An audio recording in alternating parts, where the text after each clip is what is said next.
Hello and welcome. Today we're at Legends Gym in Rugeley and we're with the owner, Bryan Norbury. Hi Bryan. Oh yeah, nice to meet you.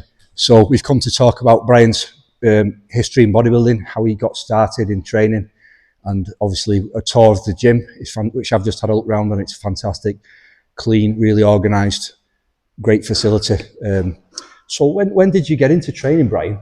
I originally got into training when I was 16 years old, which is like 41 years ago now. Okay. I had a friend that went to a gym that was above a village hall and they'd got minimal equipment, half of it was homemade, and I just got the bug for it there. And then when that closed, as they do, I moved to Rugeley and I started a gym down in the town. So you're saying you've had this, this is not your first premises then? No, this is my first premises. I trained at, I didn't own a gym then. Okay, so you joined a gym in the town centre of Rugeley, yes. Right, yeah. And what inspired you to get training in the first place? Oh, I think the same as anybody in that era. I think Arnold Schwarzenegger, all them sort of guys, yeah. It's just inspiration, 100%, aren't they? So okay, so you're training at that gym in Rugeley. What made you think I want to be a gym owner? What made that idea first come into your head? I think when you get into the gym, I think everybody aspires to own a gym, don't they? I know I certainly did. Yeah, I did. Yeah. I know I approached the guy that whose gym I used to train at, and I said, "Oh, can I buy him 50%?" And he was like, not interested. So it went a few years, and my wife at the time said, "Do you know what? Open your own gym. You've wanted to do it. So I'll help you. I'll back you." So what were you doing for a living at the time then? I worked 26 years at Armitage Shanks, so I spent a lot of time there. Yeah. And when I finished there, sort of the last year or two, we were opening the gym. So we'd got, obviously, it's hard to start up a gym for income. So we sort of balanced that. And then when it sort of got up and running, then I gave up that and did this full time. So. Right. So when did you first compete in bodybuilding? Oh my God, that's going back a few years. And the reason I started competing is because my wife said, I was in reasonable shape, and she says, "What are you going to show the grandkids when you're older?" He said, you can't show that. You've got a few pictures, but get some trophies. And I thought, you know what, that makes sense. Yeah. So, oh God, I'd be 45, I think, and I did a couple of fitness competitions. I absolutely hated them. The board shorts. Yes, there were short shorts. I think it was a muscle model, I think the class was. Okay. So it was above physique and all that. It was the next one. The next one would be classic. What year are we talking here? Oh, so that would be, crikey, 2015 maybe, something like that. Right. In fact, just before I opened this gym, because it was 2015 when we opened it. So maybe 2013, something like that. Right. Did you prep yourself for those shows? I did, yeah. I prepped myself for the two shows. Yeah. So who I know that you work with Josh Malley now. Who was your first mentor? Was Josh your first coach? Yes, he was I tell a lie. I had another guy for a year, but we didn't. We saw eye to eye, but I didn't feel he got the best out of me. So after a year, he took me to the British final. I came third in a regional show, and I went to the IBFA British final and didn't place. So we parted company on good terms. Sometimes these things happen. And I happened to see Josh on a podcast, and I thought, I just like the way he talks and everything. And I said to my wife, Rena, at the time, I said, I want him as my coach. Right. I wondered as well, because Josh is tall, like you said. How tall are you, Bryan? I'm 6'3". 6'3", yeah. He's I don't know how tall Josh is. He's about 6'7". Is he? Wow. Yeah. I wondered if that was one of the reasons you chose him. Yeah, I think so, because, people say, when you're tall, it's so hard to pack the muscle on. I thought, well, yeah, it is, but this man has done it. So if he can do it, he can coach me to do the same. So you've been with Josh a long time now, haven't you? Well, I'm not with him currently because I'm sort of in the middle of finishing competing. So I had Josh for 5.5 years straight through, when originally I just had him as a prep coach for 1 year. But you just stayed on? Yeah, I thought, I'll have an off season with him, and then it just snowballed. And did you obviously enjoyed working with him then? Oh God, yeah. So long. Yeah. Well, we'd got a plan in place when we first got talking, and I said, I want to win the British final. I know it was a long shot. I want to win the IBFA British final. He said, right, we'll give ourselves 2 years and we'll do that. Right. And that's exactly. So you had a long-term game plan. Yes. Yeah. And that's exactly what happened. And it was so emotional when that happened. That's brilliant. 2 years of doing that, and it's like. Yeah, when you set your sights on a goal and end up achieving it, it's something else, isn't it? Yeah. So tell us about your gym and the type of clientele you have here. Is it bodybuilders? Is there females, young, old? It's a mixture. We've got a big mixture, which I like. We've got young, we've got old, we've got competing bodybuilders like myself. We've got people, I'm sure, that just come for the chat and the atmosphere. So we've got a lot of women in here. A lot of friendships in here, Yes, yeah. I mean, the atmosphere you get in here when people are in, like at 6 o'clock at night or something, it's really good. Yeah, so it's really enjoyable. I mean, before we started filming, Bryan showed me around, and this is, like I say, spotlessly clean, really well ordered. Everything you can tell is in working order. There's no out of order signs on anything. Everything's neatly. It's a gym that's cared for, and it really shows when you first walk your way around. What equipment do you have, Bryan? What's the make of the equipment? And most of it is the original. What we start with is Power Zone. It's a company from Pontefract, I think, and amazing stuff. It's still standing out. It still looks like brand new. It is really good. It's solid equipment. Yeah. But then we've picked one or two other pieces out as we've gone on. Where do you buy your stuff from? Do you go on eBay? No, I go through certain dealers like Skelcore, for instance. We had 2 or 3 pieces from them. We went up to their warehouse and tried it all out. I have to try it out. Before you buy it, you have to try it. Yeah, because what some machines you think, what it's useless this is. So like this is equipment that's handpicked by someone who knows what he's doing. Obviously yourself. Yeah. And this is the difference between a gym like yours and a commercial gym where they're just buying. Everything's off one company, and they don't really know what's good and what's not. They just buy it. Exactly. This is hand-picked, it's hand-selected by someone who knows what they're on about. Yeah. And that's what makes gyms like these better, isn't it? Yeah, definitely. Yeah.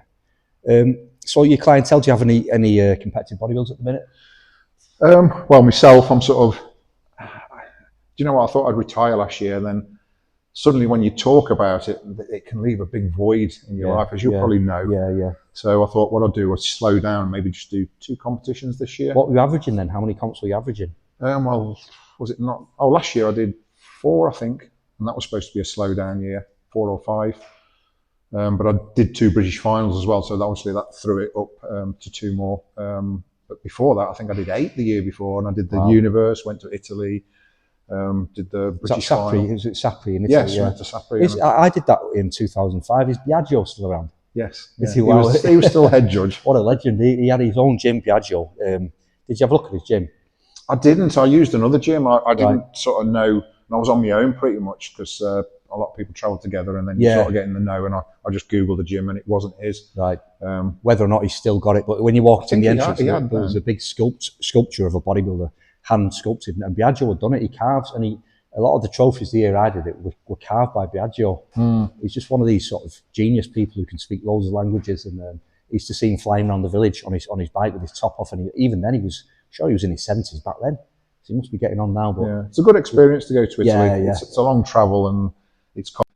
I'm glad I did it. Competing in the open air as well, which you don't always get a chance to do. So you're winding down your competitive. I think so, yeah. That's what my wife tells me I've got to do. So. But like I say, I think I just need to keep my hand in. It just gives you a little bit of focus, doesn't it? Because I will always train. I'm never going to give up training, and I'm never going to give up this place as well. Do you see an exit plan as in what you'll focus on after you finish competing for your own training?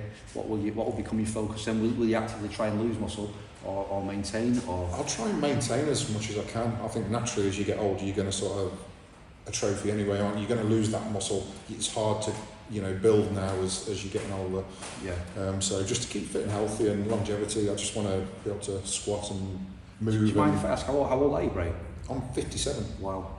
So muscle and lean for 57. It takes some hard work, and obviously with the diet, and I don't drink, I don't smoke, I go to bed early, I do everything that I should be. Clean living. And I love it as well. I love the lifestyle. Yeah, so it's inspirational, and people. Do you think people dwell too much on age? Yeah, because a lot of people have come down, I'm too old to build muscle and I'm too old to go in the gym. You're never too old. And roll on 30 years, hopefully, God, I will still be in here doing the same thing. Yeah. Well, I hope you are too, mate, and I hope I am too. But there's no reason why you shouldn't. Live a healthy lifestyle. And I was brought up on a farm, and my dad grew all our own vegetables and slaughtered our own cows and that for food, so I've been brought up on healthy stuff. So you've always ate well? Yeah. And my dad's 90, he'll be 94 next month, so he's still up and active. He's still, so, right, so you've got the genetics, you've got the genetics for longevity. Yes. What's a typical day's eating, Bryan? What can you talk us through? Like, what would you? Yeah, well, obviously it depends what day. If it's a training day, I'll start with my porridge oats and X amount of that with protein, probably a banana. Protein powder? Yes, I put that. I always mix that in with the oats. Second meal will be post workout, which will be pretty much the same oats. I might have a little bit of granola, maybe some rice as well. So do you train in the morning? Yes, I always train in the morning. I like to keep 7:30, 8 o'clock. I think when you've trained, I've tried to train in the evenings and do a few sessions, and I can't do it. Yeah. My body's that used to training in the morning, so I just keep to 7:30, 8 o'clock, even bank holidays, weekends, or whatever. Yeah. So you have eaten though, you're not training fasted? You've had no, I always, and I get up early, and get my breakfast in at least an hour and a half before I train. Okay, so. So second meal will be pretty much carbs and protein again, very similar to what my first meal is, but quite a bit more, probably nearly double. You're talking post-workout there? Yes, yeah. Just to fill you up, you've used all that energy, so we need to replace it then. And then after that? Third meal is usually rice and chicken, a set amount again, and a set amount on the fourth meal, rice and chicken again, and then it's usually eggs for my last meal, carb-free meal. Right, okay, yeah. Non-training day will be carb-free, so it'll be eggs to start with. Second meal will be, that'll be oats again, oats and whey.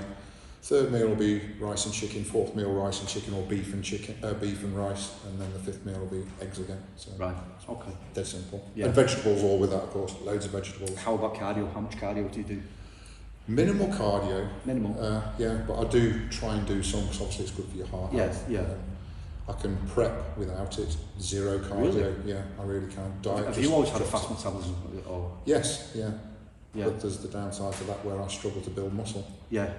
Which is, I suppose the Olympia guys have both, don't they? They can diet down to and get shredded, and they can also pack the muscle on. But unfortunately, they've got premier genetics, haven't they? They've got the best.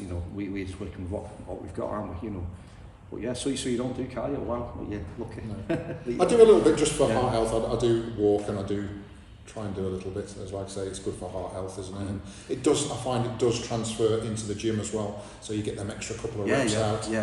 Because you've got the stamina to do so. So how do you train, Bryan? Do you train at a fast pace? Do you have a training partner? Do you train at a fast pace or a slow pace? Yeah, well, it's changed actually in the last 12 months because last year, trying to lift probably a little bit too heavy weights with good form, because I always go, it's got to be good form, and I partially tore a pec. Oh, right. And that's the first injury I've had in 40 something years. Wow. So what last year, what exercise were you doing? It was flat bench dumbbell press, which is unusual. Usually flat bench barbell, isn't it? Yeah, and what happened, I got the dumbbells up and I'd used them for a few weeks. They were 55s, they were reasonably heavy, but as I pushed it up, this one was wanting to go this way, and I thought, I can get that back. Because I always tell people, don't throw the dumbbells down. Yeah. So, and in this case, I should have done. I should have just let it go. But I didn't. I just went bang, and it popped. That was it. That was all it was. How bad was it? Do you know? It was quite a bad tear, but it wasn't a full tear. So, but then rehabilitation, I was training again within a week. Right. But it was a broom stair, just keep it moving, and then I gradually went to a bar, and then a bar with a 2.5. So it took me about 3 months to get somewhere close, and it's still weak now, but it doesn't look too bad. So. Right, so it's not spoiled your aesthetics too much. No, I can see it, but a lot of people can't. You try and pose it out, don't you, for the competitions. Well, we were just talking then, weren't we, about posing, and I was just saying how I'd seen a podcast with Milo Sarsev, saying how bodybuilders don't pose enough in the off-season, and when they're prepping for a show, they don't put enough time into the posing, and at the end of the day, that's what we're doing it for. So everything that we do, the diet, the training, is so we can display it, and if you can't. So how much posing do you do, Bryan, when you're getting ready for a show? Is it something that you do a lot of? Every day, multiple times. Sometimes I'll spend an hour or more doing it, going round and round, and it's really hard work as well if you're doing it. And so that is a form of cardio, really, isn't it? Yes, I suppose. Yeah, that's my cardio. So it brings your condition through, do you think? Yeah, it definitely makes the muscles pop a bit when you squeeze them more, so definitely. Yeah, I know you always get good nick when I've seen your pictures on stage and that. Yeah. I have the ability to get quite shredded, so which is nice. So. Yeah. So do you think you've got many more shows in you, or I know you said you're winding it down? Well, I'm hoping to do the British final, because once you've won it once, I think you can always just jump in that. So I think that's a nice one to do, which I did exactly the same last year. When I went in 2 categories, I won the one and came second in the other. So after the pec tear as well. So for me, that was a great result. Were you worried about that, thinking it might knock you back? You know. Yeah, definitely. In the eyes of the judges. Yeah, because when I first did it, the swelling was like, you couldn't really see there was anything wrong because the swelling was immense. And then when the swelling went down, you could start to see a little bit of a gap. And certain poses show it off a lot more, so obviously you try and keep away from them now. Pec tears are so common, aren't they? Yes, they are. Yeah. And like I say, I feel lucky that in 40 years, that's my only really bad injury. So right. So what are your opening hours, Bryan? We actually do a 24 for some people, 24-hour opening for some people. Certain people, we have to know them a little bit because there's a little bit of trust there. Yeah. But basically, we're open at 5:45 in the morning, and we shut about 8:30 in the evening, something like that. Okay. We've got a nice little system, whereas people that are not quite finished, we can sort of let them in. The lights switch themselves off. All right, on sensors, yeah. And the door's a fob system, so when they shut the door, no one else can get in. So that's quite Is there other gyms like this? Have you got any contact? I know there'll be other gyms, but is there other gyms like this? There is one in the town. It's very similar, but not as good as ours. Yeah, no, I'm going to say that. I can believe that, because this is you can tell this is a really good gym. Yeah. And I think there's talk of that one closing as well, because they put the rent up and all this sort of business, and he's not got many clients in there. See, this is something that I've become aware of just since I've been doing this YouTube channel, is that these gyms are shutting down, and it's a shame, because like we said, you've got friendships in here, and imagine you've got a community of lads in here. Imagine when you compete, for example, does someone come watching you from here? Oh yeah, definitely. Yeah, they do. So they're just the atmosphere and the camaraderie for, we'll do it, we all back each other up and help each other. It's amazing. That's what gyms like this are about, isn't it? They're not cold and clinical, and where these David Lloyds and that, where nobody speaks to each other. Yeah. There's friendships in here, people helping. They're just lifeless and soulless, aren't they? I've been to some and it's like, absolutely, yeah. And I think this young generation needs to realise that these gyms, there's no need to be intimidated by these gyms. These are the friendliest gyms, where you're going to get free advice. You're going to get, be around an atmosphere of hard training people, and it's conducive to getting the results that you joined the gym for in the first place, isn't it? Yeah, exactly. So we get people come in and they do leave for a while because I'm going to Pure Gym and Anytime Fitness. They're the main ones around here. Yeah, and they just seem to be popping up everywhere, and mass memberships, and people go, it's only £20 to join there, and they go there, and a lot of them come back and say, it's not the same. You get what you pay for, don't you? You get what you pay for. They haven't got the machinery, they haven't got the knowledge. I'm not being funny, it's not picked by an expert like yourself, is it? That equipment is not picked by an expert, it's just, they contact a company, say, will you kit our gym out? The company, they say yes, and they kit them out. Yeah. You've selected the machines in here, you were saying to me before, sometimes you're not quite keen on something, you'll get rid of it, you'll replace it. Yeah, you fine tune it, don't you? So just do something just to hit that a little bit differently. So you try the different machine, that will do perfectly. So you get that in. And exactly. It's took us 9 years really, to get it pretty much how I want. Yeah, so and I don't think it ever ends, does it? So I'm always thinking, I want to change that next and that next. Yeah. One thing I can see is I just glance around the gym now, there's no warm pads, all your upholstery is mint condition. How do you keep on top of that? You have to keep changing them. I've got a friend that helps me change them now. He's really good at that sort of stuff. So I just buy the material and he stretches it on and I staple it on, and he does a good job. So as you can see, most of them are pretty good. And we've had a few changed as well. It's very expensive, as you know, to get a pad changed. Maintaining gyms is expensive, isn't it? We gym owners like you and I do this for a passion, don't we? It's not a get rich thing, because we're not going to get rich from it. We do it because it's our love. Yeah, exactly. And we train on the equipment as well, so we don't want it out of order just as much as our members don't want it out of order. Exactly, yeah. We're at a Pure Gym or whatever, it's quite easy for them to put a sign on out of order, and it's not their problem, is it? It is my problem. And the staff who work there don't give a damn. Exactly. It's the same as I see. I used to go to the leisure centre years ago for a short time before we opened this, and the staff are walking around there actively, and they're seeing people do a real bad squat, and it's going to hurt them, and they look and they turn away and run off. Where me, I'll say, look, that's not quite right. Well, you can do that better. You'll correct people then, will you? Yeah. And I think that's the job of people, because they say, oh, thanks for that, And some people, if I've given them 10 or 15, how much do I get? Nothing. I feel that's my role, to make sure you're doing it correctly. As well, like, they're being loyal to your gym, so you reward them by giving them advice, don't you? Yeah, definitely. And it's expert advice that you're giving out for free. Brian, thank you for the interview. So, is it okay? Will you give us a bit of a tour of your gym and talk us through what you've got? Yeah, of course. Yeah. Okay, so Brian's going to take us for a little show around his gym, show us his kit, show us what's going on down here. So follow us through and we'll have a look around. Right, as we come into Legends Gym, as you can see, we're starting here. We've got a shoulder press and a preacher curl. All the stuff's nicely embroidered too. They've got the logo on all the pads. Yeah, that was done by Power Zone. That was part of the deal. So everything that's got that on is Power Zone. Yeah. Wow. Is this signed? Yes, I had the pleasure of meeting him. Tom Lee Priest. Oh, Lee Priest, right. I met, yeah. You need to get Tom to do that too, eh? Yeah, I know. We've got this picture up in our gym. Oh, really? Mm. Yeah, I met him last year. Yeah. Lee Priest. Yeah, he did a tour of the UK, didn't he? Right. Yeah. He came to Newcastle under Lyme. I thought, I've got to see him. I love him. Yeah. So, right, let's carry on. This is pretty much the leg area. So we've got leg press. Belt squat. This is something pretty good if you're struggling with lower back. A lot of people use that. Yeah, that looks great. Yeah. And then we've got hamstring curl, adductor, and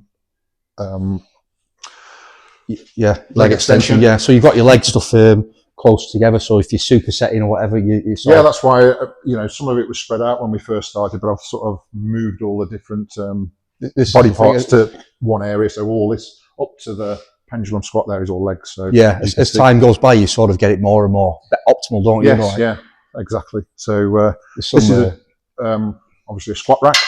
This is a new piece of kit. This is a hack squat. This beats me up every week without fail. Look at this hack squat here. That's fantastic. It really is a good piece of kit. Really smooth and. What are these chains, Brian? I bought them actually by mistake. They're to go on the edge of. Bars. I thought they were 25 kilos each. They're actually 50. I thought it was a 50 kilo pair, but they're 50 kilos each. Wow. So you imagine that, having them on and the noise they make. Oh my God. So they're just a little bit of a show feature. Yeah, okay, yeah. They look good, don't they? Yeah, they do look good, yeah. Here we've got some more legs. Is that hamstrings? Standing hamstring curl. That's nice. Put you the weight on the end as you need it. It's a good piece of kit. I like to use a different one. It's totally different to the lion hamstring curl. Totally different feel. Yeah. So you've got the option then of more isolated, I guess. Yes, definitely. Then we've got a front squat. This is a Power Zone stuff. That's quite good. I also double this up for a calf raise as well. So which works pretty well. How does this work, Brian? So that drops off, and then you just squat down. Oh, that's good. Yeah, you can get full depth there, can't you? Yep. And like you say you can do calves once you go back there too. Yes, calves. Well, that's really nice. And also, we had these handles put on as well. These weren't original, so you can almost use it for a Viking press as well. Oh yeah. See, this is when someone knows what they're doing. they can tweak things and. So this is why I like machines that can do multi-things. So this does calves, it does quads, and it does shoulders as well. So, and when you're working with a limited area, this is what you've got to do things like that. Yeah. So the glute bridge, that's quite a new machine as well. Glutes, ladies like to use that. Yeah. And pendulum squat, it's one of my favourite bits of kit. That is, really good. Along with the leg press and the hack squat, they're my go-to for quads. So you can have one hell of a brutal leg workout in here. Yes, all in a tight space as well. Yeah. This is where the commercial gyms, they don't have much leg equipment, do they? They might have a leg extension and a leg press, and that's about it, isn't it? I've known people to say they train at David Lloyd and they don't even have any calf machines. No, exactly. So this is a new machine as well. This is a lateral raise machine, which is quite good. So you can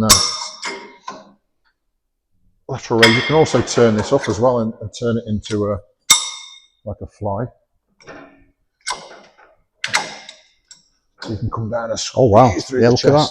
Yeah, that's for you, like for your pecs. Yes. Yeah. It's quite a nice feeling. That is. You can also shift this down. Again, another machine that's multifunction. Yeah. Put your head on there, and then rear delts. Rear delt fly. Wow. So Yeah, again, yeah. 3 things on that. Yeah, that's brilliant. Yeah, row machine. Yeah, this is quite nice because it's like a pendulum and it puts you in a lovely position when you're There's a rowing. little play on that. Yeah. You stand on that and you can pull the handles forward. Obviously, there's no weight on there. I think you'll get it as... Yeah, just can feel it, yeah. Or Yeah. yeah. I'd say upper back rhomboids and things. Yes, yes, definitely. That's fantastic. Yeah. When I went to the showroom, I wasn't planning to buy that. And he said, everything's for sale here. So I had to go out and I thought, oh, God, that feels really nice. On my back. Something different. Yeah, so. yeah. See, again, this is an original piece of kit, T-bar row. Can't beat it. Chest And supported. then chest supported, which I want to change because things have changed, moved on, aren't they? The handles move on there and go side to side. Yeah. And also the foot plate on the new ones comes up there. So, because that's quite, for a lot of people, it's okay for me, but for a lot of people. Yeah, shorter people might struggle, yeah, yeah. So, what do your dumbbells go up to? What's your up to 60 kg. Yeah. So, obviously in 2.5 kilo increments. Yeah. I bought them as extras. And for anybody that doesn't know, dumbbells are so expensive, especially the urethane ones, as they are. They're 10 years old and they still look brand new, don't they? Yeah, they do. All your stuff's immaculate, you know. Yeah. Got a bench press machine there. I originally got that in for the ladies who weren't so strong because they struggled to lift an Olympic bar.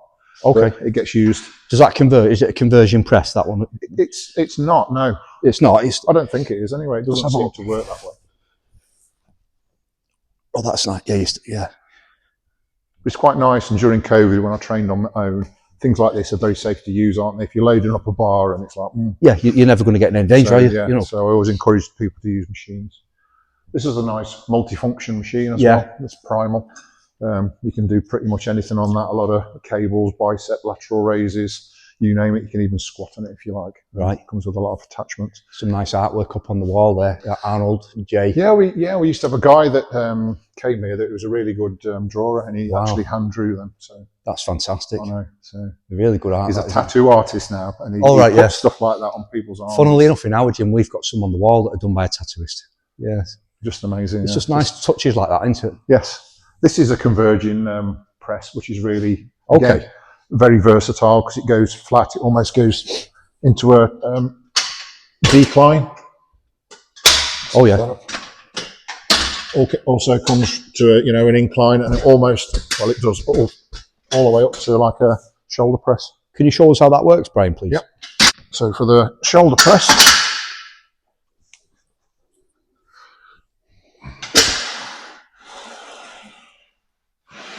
Nice. As you see, it converges a little bit at the top. Yeah. And here it really stretches you out, so you can get a real nice deep stretch. Yeah. Put that on. That's fantastic. And also, if you want to bench press, then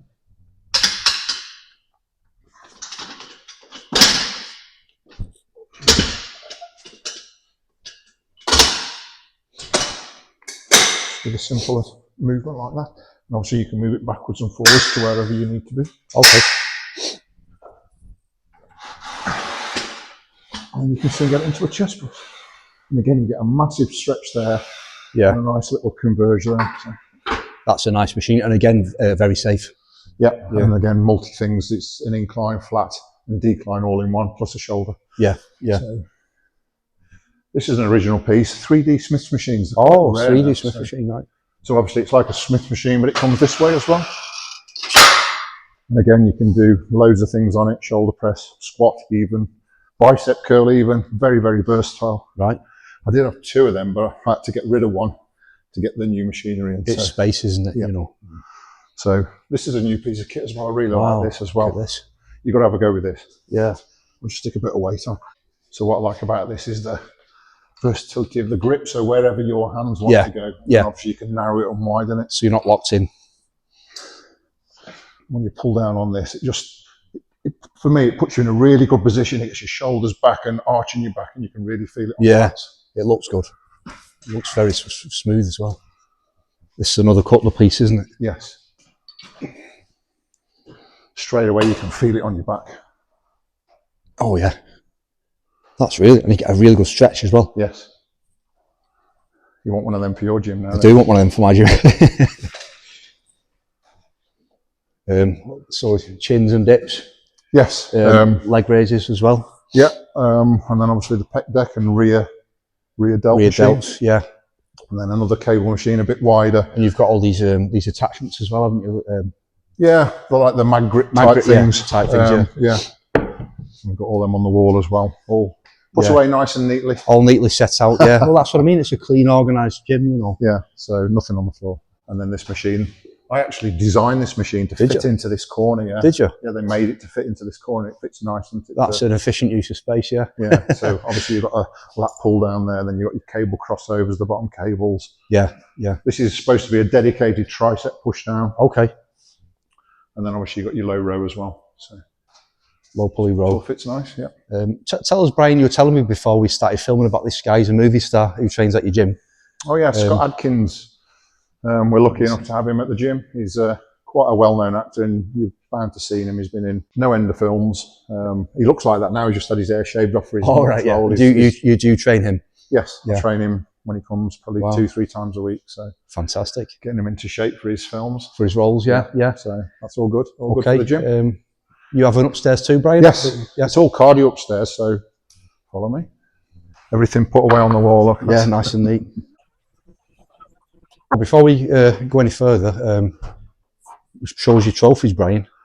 Right, yeah, that's my favourite one. That's the British final, IBFA British final. Can you see? Just open that, you might get a reflection. Wow, I do like that one as well. That's a nice trophy. Is that IBFA? Did you say? Yeah, that's NAC. That's IBFA. There's some nice trophies, aren't they? Yeah, it's got a nice collection there. Do you know, when I started, all I wanted was one. I wanted one. And now look, I've got 2 in the office. I've got nowhere to put as well. Got 2 you were saying before you've putting some shelves up, aren't you? Yes, I've got some boxes made. Like hopefully they'll disappear on the wall, and you'll just see that. And hopefully it'll a bit more motivation. Okay, so shall we go upstairs? Yes, let's have a look upstairs. It's a nice quiet area, really, but we've got a bit of everything up here. So we've got a couple of bikes. Everything gets used in here. We've got a Stairmaster, which is really hard work. So you have to cut the ceiling up to... we did, yeah. Because we didn't realise when we bought it there wasn't enough room, so we had to have that extended. Right. And then a couple of rowers, a cross trainer. That's new, that assault bike. They're really good. I've wanted one of them for a while. And then obviously your standard treadmills. And then this ski edge thing, I don't know if you've seen these. They're quite all the rage, aren't they? I've seen them. So it's...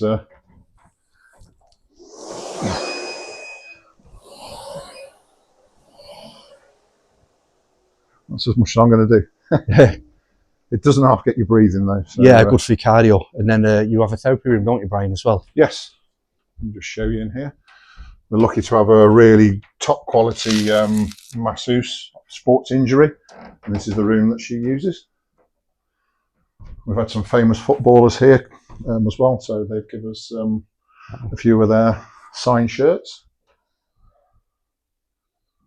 So they come from miles around for treatment. I like you've got your sanitation stuff everywhere, you know.